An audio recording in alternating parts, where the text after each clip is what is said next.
no tiene nada que ver con lo que estoy diciendo. Pero el planeta este es muy fuerte. A lo mejor simplemente lo que necesita es que desaparezca esta especie,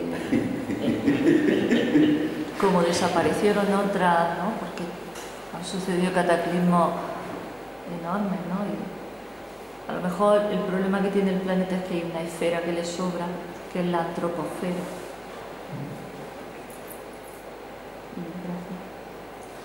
Gracias. Totalmente de acuerdo con lo que has dicho. Yo también no he querido transmitir, pero me parece bien que has hecho la puntualización. No obstante, fíjate que tenemos que rescatar todo lo que tiene que ver con lo que es la lucha cultural. Yo llevo militando desde los 17 y 18 años y no descarto ninguna forma de lucha, pero a veces se olvida la lucha cultural. Y la lucha cultural me parece que es muy importante. Entonces, no quita eso en absoluto nada más. Por lo demás, totalmente de acuerdo. No he querido quizá ahondar más porque tampoco conocía muy bien, en fin, digamos, la posición de cada uno, pero totalmente de acuerdo y no tengo más que añadir en eso. En relación al segundo, pues fíjate que el planeta es un planeta fuerte, como no, cuando la Tierra bosteza. Prácticamente, bueno, eso lo vemos continuamente, es decir, cuando la Tierra tiene cualquier tipo de estiramiento, pues ahí tiembla prácticamente cualquier forma de vida. Pero es también frágil, es como un diamante, que es a la vez duro y frágil. Entonces, es verdad que muchas veces el ser humano en su orgullo dice vamos a terminar con la Tierra. No, con la Tierra no va a terminar nadie. Podemos en todo caso terminar con la vida o con buena parte de las formas de vida. Eso desgraciadamente lo estamos haciendo ya, porque según cálculos conservadores, hoy se habla de que se pierden 3 especies cada día, y según cálculos conservadores, probablemente sean muchas más. Por lo tanto, sí que podemos destruir buena parte de la vida. Ahora que al final la Tierra puede deshacerse de nosotros sin ninguna duda, porque la Tierra estaba aquí antes de que nosotros llegáramos, ahora que la podemos también alterar y estropear en gran medida. Eso también es verdad. Y sobre todo dañarnos a nosotros mismos, que es lo que resulta como más sorprendente, ¿no? No hay ninguna especie que se dañe a ella misma. Eso para el ser humano, que supone la especie más inteligente.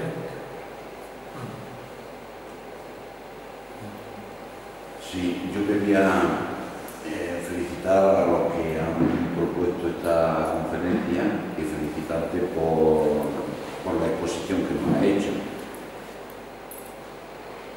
No puedo estar más de acuerdo con lo que has dicho y con lo que expones, ¿no? Lo comparto totalmente. Lo que yo me cuestiono es el ser humano es social, coopera, es solidario, pero sin embargo nos dejamos caer en ese individualismo al que hacías mención antes y probablemente por las mismas influencias culturales y la importancia que tiene la educación y la cultura en la sociedad. Y mi pregunta es, ¿cómo no trasciende esto a un abanico más amplio de la sociedad? Porque se hace un llamamiento y la gente no participa en eso. No sé cuál puede ser el motivo, quizás sea una cuestión táctica o de estrategia, no sé. Bueno, son preguntas que están ahí en el aire. Yo creo que ya en eso podemos compartir entre todos. Yo creo que desgraciadamente el ser humano, hasta que no ve que tiene el problema muy delante de él, le cuesta trabajo el poder hacer algo. Y eso se ve además a muchos otros niveles. Por ejemplo, las asociaciones de consumidores muchas veces ellas mismas se quejan de que la gente va a ellas cuando hay un problema. En el momento en que el problema está ya resuelto, la gente otra vez se vuelve a su casa. Y claro, eso no funciona así, es decir, si queremos que algo se construya, tiene que ser con una tarea más o menos que sea permanente. Pero hay que cambiar esa mentalidad. Que seamos capaces de darnos cuenta que la vida tiene más que ver con lo que es un poco el hoy, lo que es el aquí y el ahora. Hay algo más. Y ahí tiene que ver la educación, tiene que ver, yo creo que muchas disciplinas. Yo creo que hay la psicología, la sociología, hay que acudir a muchas formas para que podamos tener esa percepción y mirar un poquito más lejos. Yo creo que eso es una de las dificultades que puede haber, ¿no? Luego hay otra dificultad ya más de tipo contextual, y es que la riqueza, desde luego, encanalla mucho a la gente. Cuando se vive en contextos ricos, ya te retiras a lo tuyo e intentas disfrutar de lo poquito que tienes y te vuelves menos solidario, menos interesado en cosas que son de tipo común. Bueno, eso es algo con lo que también desgraciadamente tenemos que contar. Pero en fin, eso también seguro que vosotros podéis también aportar más en ese sentido. Bueno, muchas gracias por tu exposición, Federico, también. Y yo me quería hablar de algo curioso, ¿no? Y sobre todo de las cumbres del país estos, ¿no? Si nos van a dar esperanza para algo, yo creo que no, ni la cumbre de Kioto ni la cumbre de París. Porque a estas cumbres van los gobiernos de esos 190 países. Casi todos esos gobiernos están formados por partidos que son capitalistas o que fomentan el capitalismo y la economía productiva al máximo y no se preocupan de otras cosas. Pocos gobiernos están formados por partidos verdes, partidos ecologistas o partidos digamos, bueno, pues de izquierda que en sus principios tienen el ecologismo y todo eso, ¿no? Es más, los partidos verdes parece que están desapareciendo o han desaparecido, al menos en España y en otros muchísimos países. No sé si queda algo en Francia, en Alemania, en algún sitio con esa conciencia, ¿no? Entonces, es verdad que individualmente podemos hacer algo, pero si los gobiernos los forman partidos, los partidos es el conjunto de los individuos, y vemos que una y otra vez, cuando hay elecciones, se les vota a esos partidos más que a los partidos que tienen entre sus principios y en sus programas, pues el apoyo al medio ambiente, a mejorar el medio ambiente, la ecología y eso. Por lo tanto, yo creo que nos va a costar mucho tiempo, mucho trabajo y mucha explicación pues de que esto cambie, porque al final los gobiernos son los que manejan el cotarro, digamos, ¿no? y los que hacen que se tomen medidas pues, a favor del cambio climático, ¿no? En fin, que lo tenemos bastante difícil por mucho que queramos hacer cosas individualmente, concienciarnos y mirar por el medio ambiente como individuo. El capitalismo defiende con uñas y dientes, lógicamente, su negocio. Y lo tiene todo muy bien atado, muy bien atado. Cuando aparece algo que le puede en alguna medida incomodar, inmediatamente lo elimina. Eso hay dentro de la lucha de clases, yo creo que hay quien lleva la iniciativa, lógicamente es quien lleva el gobierno, ¿no? Por otra parte. Entonces, yo esa pregunta me la he hecho muchas veces, decir, bueno, ¿y cómo podemos realmente luchar frente a esto de una manera eficaz? Porque cuando vas a las elecciones, ya sabes que las elecciones están concebidas de tal manera de que la va a ganar quien la va a ganar. Y es por ahí, por donde he visto formas de autoorganización de las clases populares que pueden ser la vía mediante la cual vayamos desarrollando una cultura diferente. Ayer por la tarde asistí allí en Granada a una reunión que hacía la red de solidaridad popular. Bueno, realmente es ejemplar lo que esa gente está haciendo. Es decir, son redes de apoyo mutuo donde la gente se está implicando, toda la gente está de una manera autoorganizada, apoyándose desde abajo, pues son formas de crear poder popular. Y a mí me parece que tenemos que explorar esas vías mediante las cuales, quiere decir, el sistema tiene grietas, aunque el sistema pueda parecer como algo muy sólido, tiene grietas. Si vas a ir directamente contra él, no. Por ahí, en otro tiempo quizás, pero ahí no. Entonces tiene que ver la forma mediante la cual te puedas no introducir en él, sino coger las grietas, para esas grietas poderlas ampliar más.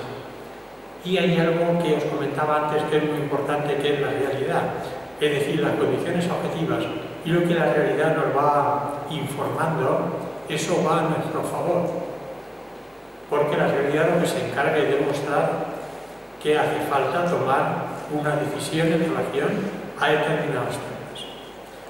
Por lo tanto, la guía cultural me parece que es muy importante, muy importante. Es decir, el cambiar los hábitos de vida no lo es todo, pero poderme agrupar con otros que también trabajan dentro de esa misma línea, que le plantan cara a lo que el sistema, digamos, la vía por la que quiere llegar a nosotros, que es la vía sobre todo del consumo. Por ahí yo creo que podemos tener posibilidades de ir caminando, creando un poder alternativo. Todo el tema del comercio justo, de las finanzas éticas, de la agricultura ecológica de proximidad, hay una serie de vías por ahí que a lo mejor por ahí pues podemos. Y es en lo que yo ahora mismo, sin olvidar lo otro, obviamente ahí tienes que seguir militando donde militas, votando a quien votas y trabajando en todos los sitios donde puedas estar. Pero lo que verdaderamente yo creo que puede crear una raíz, que eso nunca se va a poder destruir, es lo que se haga desde abajo. Eso es importante.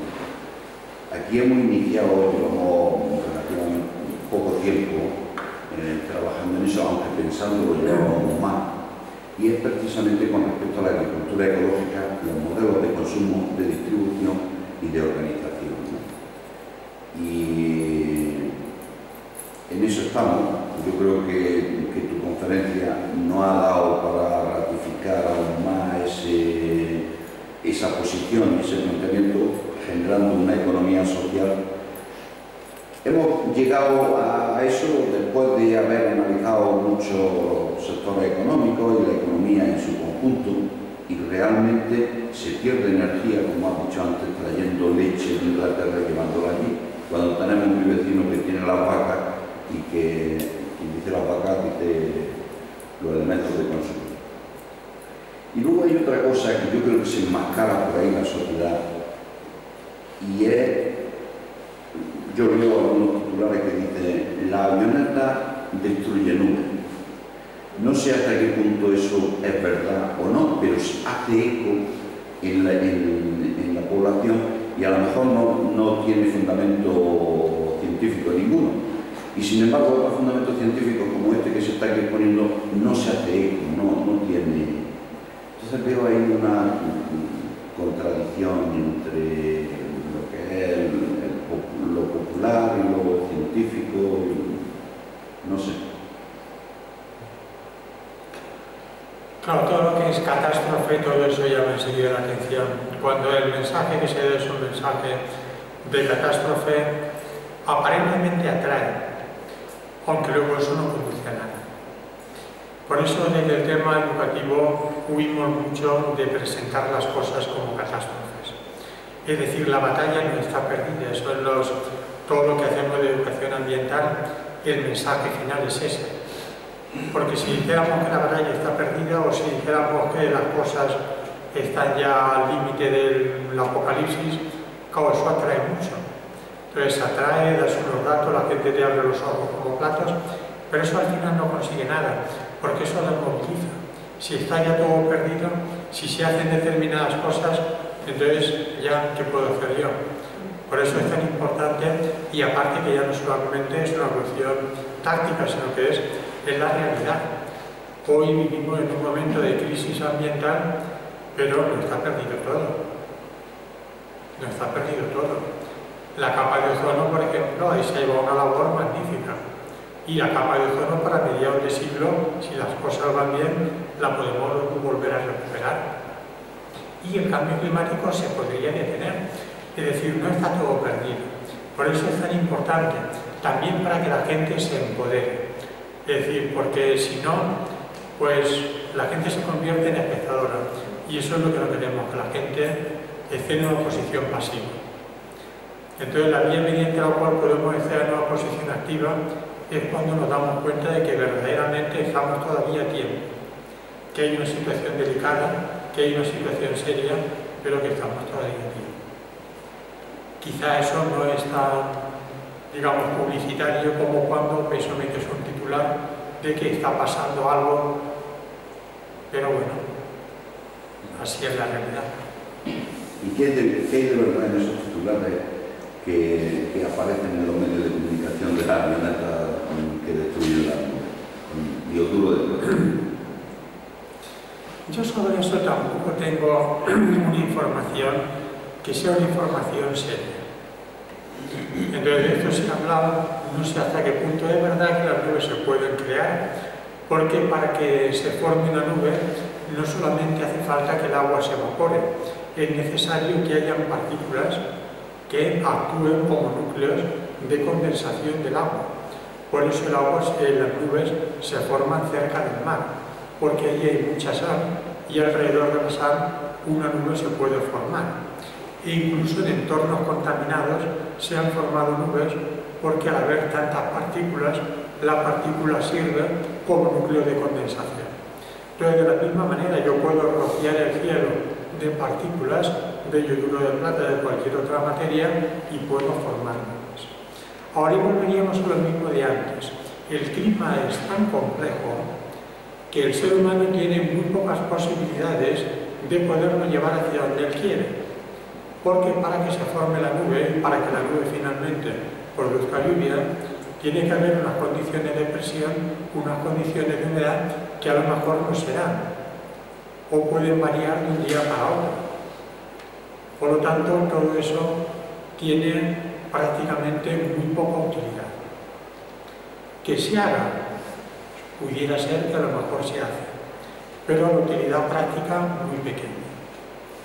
Lo que me sorprende de ese titular que estamos comentando es que precisamente la unidad de la Guardia Civil de Murcia se responsabiliza en el control y vigilancia de ese tipo de avionetas. Entonces, ahí es donde ya queda uno de, bueno, ¿dónde está la verdad o no verdad? O el posicionamiento científico en torno a ese planteamiento.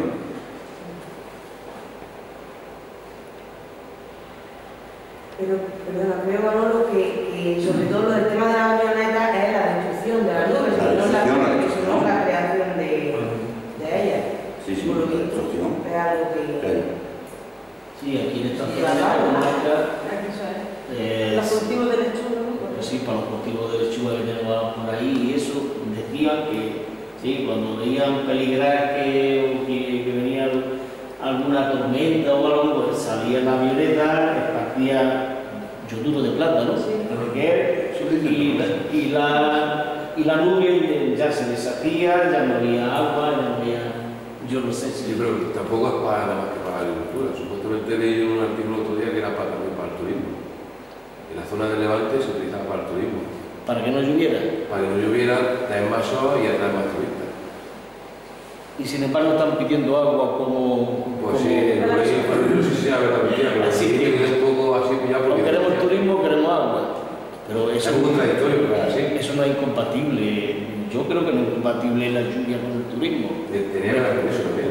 Ya, sí, porque ahora el turismo puntual de playa, Sí, el que iría a la playa, y que si le llueve, pues ya no va a la playa, se consume en el restaurante. Pero ¿qué pasa? No consume en el restaurante, pero en el restaurante no va a poder comprar tomate ni Da lechuga. igual, lo que interesa es que vaya el turista a consumir. Da igual que haya agua, que no haya agua, igual que llevan agua de botella, lo que sea. Pero si no puede consumir porque el restaurante no va a poder darle una comida. Lo que pasa es que como no llega a sus redes todavía, Exactamente. pues la gente eso parece que es algo que Yo me no... quedo un poco explicación también por lo del turismo, pero es que Claro. a mí siento eso, en la zona del Levante lo utilizan más que antes. Claro. Y la zona del Levante la que la reivindica pues los trasvases de los pantanos del Tajo, de aquí del Guadiana del Gratillo. Por eso la pregunta mía era si esos titulares tienen una argumentación científica clara, verdadera, creíble, o son simplemente titulares puros, ¿no? Por decirlo de alguna manera. No, algo hay. Y eso ya... Ahora, ¿hasta qué punto, cuánto, cómo? Como no es una actividad que se haga como una actividad, digamos, normalizada, el cuánto, el cómo, el dónde, ya eso probablemente se sepa en las zonas donde eso se haga. Yo no sé la eficacia que eso puede tener. Lógicamente eso, si es esparcida y partículas, pues claro, ahí lo que haces es que a la nube la dispersas más, ¿no? En vez de estar concentrada, la dispersas, porque en vez de tener unas partículas de condensación, le das más para que el agua se distribuya. No sé yo tampoco la verdad hasta qué punto el alcance que eso pueda tener. Eso puede ser puntualmente alguna vez. Pero yo creo que la naturaleza, la atmósfera y la borrasca yo creo que es mucho más fuerte que 20 avionetas echando yoduro de plata. Ahí es donde he leído lo de... Ya, sí, ¿no? Si es posible, si no es solamente para los cultivos de la lechuga, sino para el turismo, el turismo de playa, que quiere sol y playa y ya está. Puede ser también que se dedique a echar la Es que, de hecho, esta zona es semidesértica. Y no sé si eso es una excusa que se pone como planteamiento para no analizar los temas en profundidad y quedarnos en esa superficialidad de decir, pues, no lo sé, y crear, con objeto de no crear una conciencia ecológica positiva porque esta zona es más sensible que ninguna, esta zona toda la Almería y Murcia. Y entonces te crean ese tipo de noticias con objeto de justificar un poquillo la falta de lluvia o la zona... no lo sé. El tema de la conciencia ecológica ya no tiene solo que partir de esta charla, tiene que partir incluso de la escuela. Es para que hubiera una asignatura medioambiental. Yo no sé, tú que eres profesora de instituto, no sé si hay alguna asignatura, yo creo que no hay, ¿no? Una asignatura específica desde primaria, secundaria. Son temas, lo que las enseñanzas son temas que se llaman transversales, Sí. que se tocan en todas las materias. Y no le metan más asignatura a la enseñanza No, yo no digo yo que... porque ya lo vamos a volver locos a los jóvenes niños. Yo recuerdo que era como una optativa, ecología, yo tuve la asignatura de ecología, pero era optativa. En ecología estábamos 4 o 5 y en informática había 20. Es que era así. Y era una optativa, y yo decía, ¿por qué esta asignatura no puede ser una asignatura como es otra? Porque vamos, yo le daba esa importancia. Pero el sistema, pues lo que estamos hablando, el sistema, pues parece que nos conviene mucho. Pues porque hasta que no le veamos la oreja al lobo, pues no vemos el lobo. Pero creo de todas maneras, que también la preocupación, ¿no? Porque por lo visto, a lo que antes cuando se hablaba de cambio climático se veía como algo muy lejano, cada vez vamos dando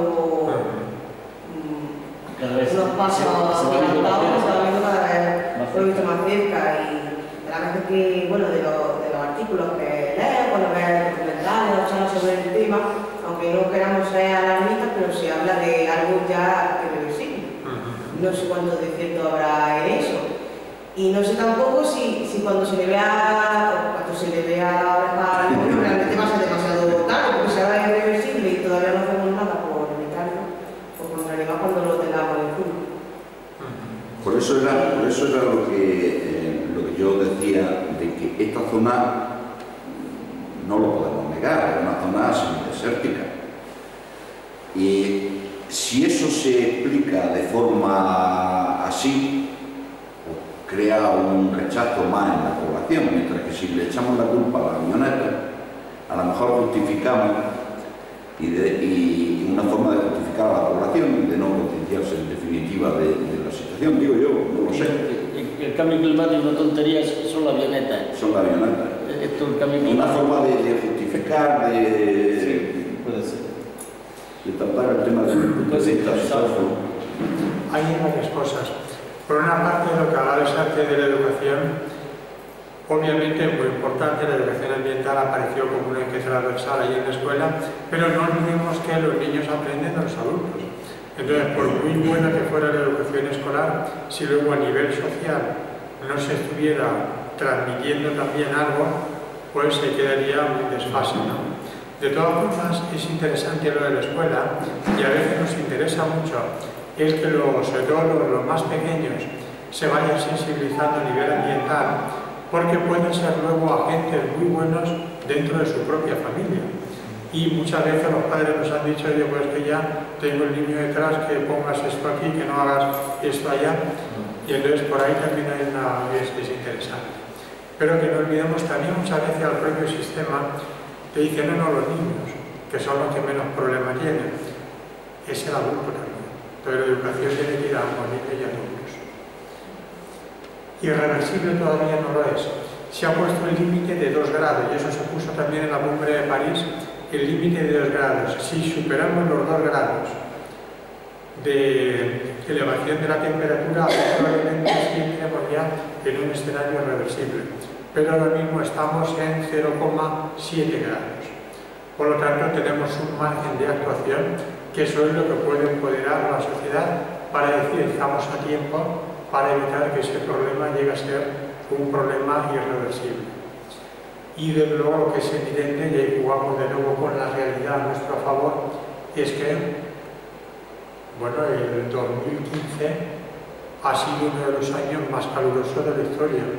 Pero es que en el 2015, decíamos, el 2014 ha sido de los más calurosos. Y del año 1998 hasta ahora tenemos los 15 años más cálidos que ha habido desde que hay registros.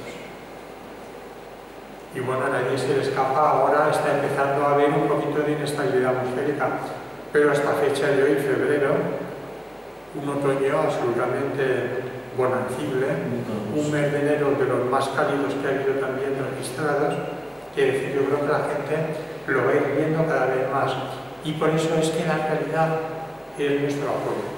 Porque yo no es decir, oye, ¿sabes que hay una cosa que se llama el cambio climático?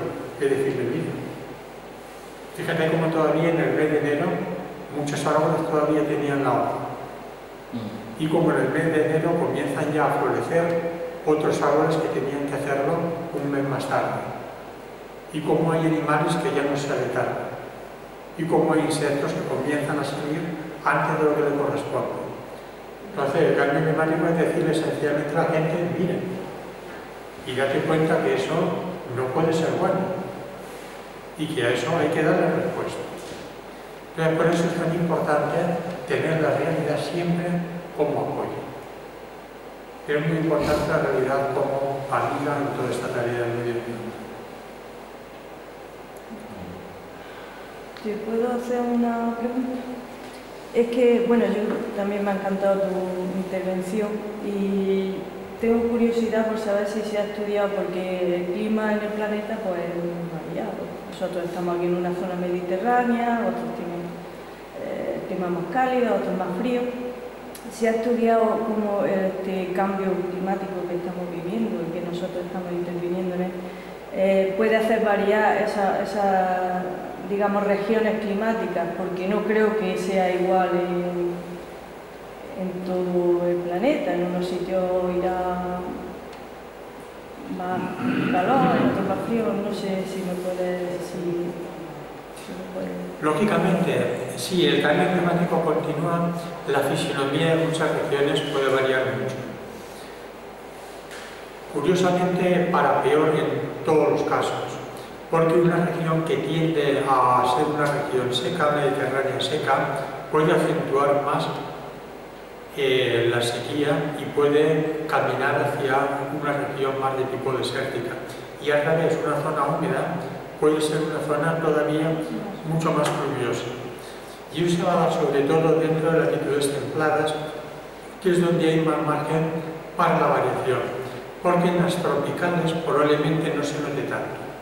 Entonces, a partir ya de los 30 o 40 grados de latitud, a partir de ahí sí que los cambios van a ir siendo cambios mucho más evidentes.